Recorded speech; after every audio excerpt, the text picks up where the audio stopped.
যাতানাই করছেন। 5 বছর কষ্ট করে এরা থাকবে, এই জনগণ দাঁত কামড়িয়ে। 5 বছর পরে যদি আবার গোদা ভোট হয় না, গোদা ভোট, এই গোদা ভোটে উড়ে চলে যাবেন। আমি বিজেপি করি কিন্তু অন্যায়ের প্রতিবাদ করি।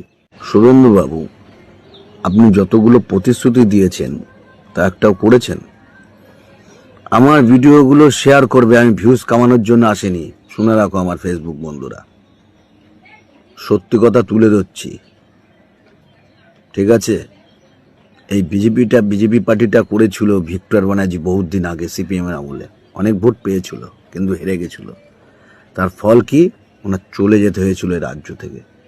একটা ভদ্রলোক ছিল, কিন্তু যারা এই যে টিএমসি পার্টি থেকে বিজেপিতে গেছে এরা হচ্ছে নির্লজ্জ বজ্জাত লোক। এরা বলে এক, করে আর এক। অত্যাচার যারাই করেছে তারাই চলে গেছে। আপনি কি বলেছিলেন টিএমসির আমলে? যে বিজেপি পার্টিটা বাঙালি পার্টি না। তাহলে আপনি গেলেন কেন? পিঠ বাঁচানোর জন্যে যে চুরিগুলো করেছিলেন। সালা আমাদের পাবলিক বোকাচোদা, একদম বোকাচোদা, লাতখোর বোকাচোদা। তার মধ্যে আমিও একজন। আপনার আগে থেকে আমি বিজেপি করি, তাও আমি একটা বোকাচোদা। বলেছিলেন বুলডোজারের সামনে আমি দাঁড়াবো, দাঁড়াননি। গ্যাস 400 টাকা করবেন, করেননি। বলছিল এই রাজ্যে টিএমসি সরকার 200 কত টাকা ভর্তুকি নেয়, সেটা বাদ দিলে এসে দাঁড়ায় কত? 700 টাকা, সেটাও করেননি। মিথ্যে কথা বলবেন না, সহ্য হয় না। এর কারণে কিন্তু অনেক পরিবাররা ভোট দিয়েছিল, অনেক পরিবাররা।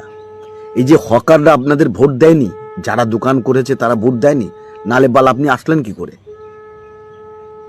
আগের থেকে বলার দরকার ছিল যে আমি ক্ষমতায় আসলে এসব উঠিয়ে দেবো, উজাড় করে দেবো সেন্ট্রালের সাথে যুক্ত করে। যে সেটা ভাঙা খারাপ টিএমসির যে নেতা মন্ত্রীগুলো, সেই বালগুলোরে আপনি আবার টেনে নিয়ে এসছেন কোলে। কেন কেন টেনে নিয়ে এসছেন? কি আছে আপনার মধ্যে? কি গুপ্তধন আছে আপনার মধ্যে সেটা বলুন। নিশ্চয়ই তো আপনার কোনো একটা ফল্ট আছে। ফল্ট নেই, ফল্ট পেয়ে যাবেন। পচা ডিম খাচ্ছে কিন্তু, দেখুন পচা ডিম খাচ্ছে নেতা মন্ত্রীরা। আবার বলছি, এদের নিয়েছেন, হয়তো এখন আপনাদের মুখ্যমন্ত্রী পদ পেয়েছেন, কিন্তু সামনে ভাববেন না যে সারা জীবন পদ থাকবে। এই বুড়ো বয়সে তখন পচা ডিম খাবেন, তখন ভালো লাগবে, আর পচা আলু। তাই যেটা প্রতিশ্রুতি দেবেন সেটা করবেন, আর না পারলে মুখ দিয়ে বলবেন না। দেখুন এরা যে করাপশন করেছিল টিএমসির থেকে, তার মধ্যে আপনিও ছিলেন। আপনি বাঁচার জন্য বিজেপিতে এসেছিলেন, কিন্তু ভেবেছিলাম ভালো কাজ করবেন, কোনো সাধারণ মানুষকে কষ্ট হবে না। আজকে 2000 টাকা করে লাগছে, যারা ট্রেনে হকারি করছে 2000 টাকা করে লাগবে। একজনে তো রানাঘাটে আজকে 300-350 টাকা ফাইন করেছে আরপিএফ। সে মুড়ি মশলা বিক্রি করছিল। কেন? তার পেট নেই? দেখতে পাচ্ছেন না চোখ অন্ধ? জানোয়ারের থেকে তো খারাপ ব্যবহার করছেন আপনারা, শুরু করেছেন। গতিতে বসতে না বসতে আপনাদের পোঙায় আগুন লেগে গেছে, গরম হয়ে গেছে, যাতানাই করছেন, ভালো হচ্ছে না। 5 বছর কষ্ট করে এরা থাকবে, এই জনগণ দাঁত কামড়িয়ে। 5 বছর পরে যদি আবার গোদা ভোট হয় না, গোদা ভোট, এই গোদা ভোটে উড়ে চলে যাবেন। আমি বিজেপি করি কিন্তু অন্যায়ের প্রতিবাদ করি।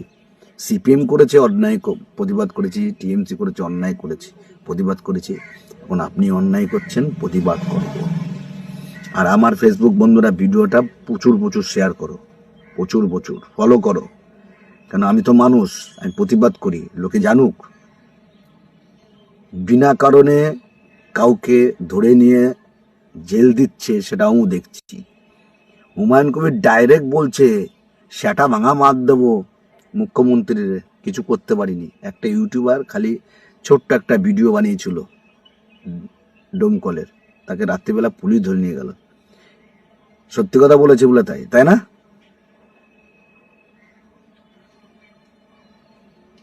এরকম করলে বেশি দিন থাকতে পারবেন না, গদি চলে যাবে। আর যখন চলে যাবে তখন আপনার উপরে ঝড় আসবে, ঝড় ঝড়, শুনে রাখুন। এবারে সরকার পরিবর্তনের সঙ্গে সঙ্গে অনেকের আশা ছিল, এমনকি আমারও একটা খুব আশা ছিল যে একবার সনাতন ধর্ম পরিচালন, সনাতন ধর্ম কিভাবে হয় সেটাই দেখব। আমরা যেটুকু পড়ে জেনেছি, সনাতন ধর্মে লেখা আছে অহিংসা, সনাতন ধর্মে লেখা আছে সত্য, সেবা, ক্ষমা এবং সব জীবকে সমানভাবে দেখা। সরকার প্রতিষ্ঠার সঙ্গে সঙ্গেই এই সনাতন ধর্মে মাথায় ফেটি দিয়ে মানুষকে পেটানো কিন্তু লেখা নেই, দড়ি দিয়ে কোমরে বেঁধে ঢোকানো কিন্তু সনাতন ধর্মে লেখা নেই, মাথায় ডিম ছোড়া কিন্তু সনাতন ধর্মের লেখা নেই। আমিও মানি, আপনারাও মানেন নিশ্চয়ই। আমিও হিন্দু, আপনারাও হিন্দু। হিন্দু ধর্মের রামচন্দ্র আমরা ভগবান হিসেবে মনে করি। রামচন্দ্র কিন্তু অহিংসার কথাই বলেছেন, হিংসার কথা প্রশ্রয় দেন। তাই এই সনাতন ধর্মের আমরা সূচনা কি দেখছি? রামচন্দ্রকে ভালোবাসেন, রামনবমী ভালোবাসেন, সবই ভালোবাসেন। রাম মন্দির করা হয়েছে, আপনারাই করেছেন। রাম মন্দির করার কৃতিত্ব আপনাদের, রাম মন্দির গড়ার কৃতিত্ব আপনাদের। আবার রাম মন্দিরের দানের পাত্র ৩,৫০০ কোটি না কত চুরি হওয়া, সেটার কৃতিত্ব তো আপনাদের নিতেই হবে। সনাতন ধর্মে কিন্তু ধর্মীয় স্থানে চুরির কথা লেখা নেই।